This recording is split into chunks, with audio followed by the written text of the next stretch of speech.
All right, second graders, I know it's been a couple days since I have read Humphrey to you, and I am so sorry. So, Chapter 3, The Two Faces of Mrs. Brisbane. That week was busy, busy, busy. But I learned a lot. I learned all the capitals of the United States. I didn't say I remembered them all, but I learned them all. I learned about how water changes from solid to liquid to gas. I learned how to subtract fractions. I learned something else, something very weird. There are two Mrs. Brisbanes. And I thought one Mrs. Brisbane was one too many. The first Mrs. Brisbane is a good teacher. Just like Aldo said, she's better than Miss Mac was at getting AJ to lower his voice. She's better at getting Heidi to raise her hand before she blurts something out loud. Of course, nobody could get Speak Up, Saya to raise her hand or to blurt anything out loud. Saya is so quiet and gentle, she never gives an answer. If the teacher calls on her, she stares down at her desk without saying a word. But when it's Saya's turn to clean my cage and feed me, she holds me in her hand so gently I feel like I'm floating on a cloud. "Hello, Humphrey," she whispers. "Your fur is so beautiful." I always feel calmer when Saya holds me. She's so nice. I wish Mrs. Brisbane would leave her alone.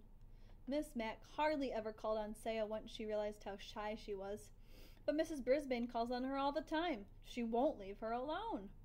"Saya, speak up, please. I know you know the answer," she'd say while Saya stared at the top of her desk as if she were watching a TV show there.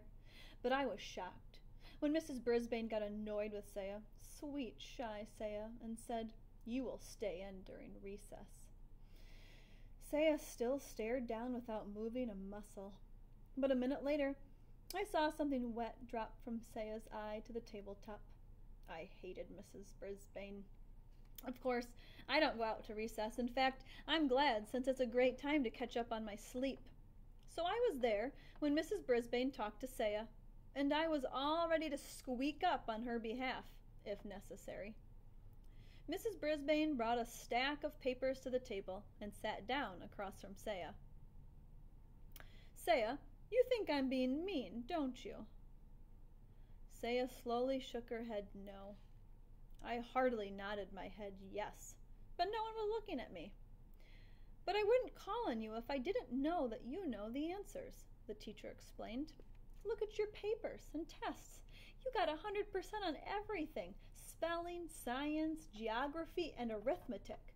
Your vocabulary is excellent, but I have never heard you speak. Can you tell me why?" I checked my notebook and I was pretty impressed. I only got an 85% on the last vocabulary test. This girl is smart. Saya still did not speak. "Saya, I'm going to have to send a note home to your parents. Maybe they can help me figure out what to do," said Mrs. Brisbane. Saya looked up, very frightened. "No, please," she said. Mrs. Brisbane looked surprised. She reached over and patted Saya's arm. "I won't send a note now, if you'll promise to try." Saya looked back down at the desk and nodded. "I'll tell you what. I won't call on you if you promise that sometime in the next week you'll raise your hand on your own and answer a question. Is that a deal?" Saya nodded, very slowly this time. "You have to say it," Mrs. Brisbane told her. "Deal," whispered Saya. "Terrific," said Mrs. Brisbane, smiling. "Now, how would you like to erase the board for me?" Saya jumped up and hurried to the board. All the students in room 26 liked to erase the board for some reason. Mrs. Brisbane was sure hard to figure out. She hadn't been mean to Saya at all. She just did what a teacher is supposed to do. I liked this Mrs. Brisbane. I even liked the pink blouse she had on. But at the end of the day, when the students were gone, the second Mrs. Brisbane came back. The really scary one. She straightened up the room and came over to the window to close the blinds. I could only hope that Aldo would open them for me later. She looked down and saw that the table around me was messy. The bag of shavings used for my bedding had torn, and bits of litter were scattered all over the table. Garth had done the cleaning and left the lid off my treats box. The whole table looked untidy. "Good grief," said Mrs. Brisbane in a very unhappy voice. I decided to take a spin on my wheel. Usually that cheers people up, but not Mrs. Brisbane. She started to clean the table, getting paper towels and cleaning spray and muttering to herself the whole time. "Not my job," she grumbled. "These children are not responsible. All I need is somebody else to take care of, some rodent." Nobody says rodent quite the way Mrs. Brisbane does. Then she looked down at me with angry eyes and said, "You are a troublemaker, and somehow I'm going to get rid of you." And then she grabbed her purse and her papers and stormed out of room 26. For once, I didn't mind being left alone.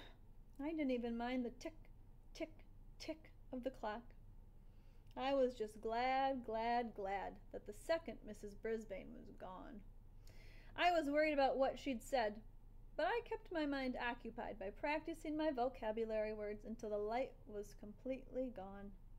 If Saya got 100% correct, why couldn't I? Then I sat and waited. Suddenly, bright lights blinded my eyes as the door swung open and a familiar voice roared, "Never fear, Aldo's here." Aldo rolled his cart over to my cage and put his face right down next to mine. "How's it going, Humphrey?" he asked. I tried squeaking out my story, but Aldo didn't quite catch what I was saying. "Whoa, pal, something's got your tail in a tizzy. Well, this should cheer you up." Aldo reached into a brown paper bag, pulled something out, and dangled it in front of my cage. "Something to gnaw on, little buddy," he said, opening the door. Joy, joy, joy. A tiny dog biscuit. One of Miss Mack's friends gave me one of those once. You can crunch on it forever. Ha ha! Suddenly there's a smile on your face.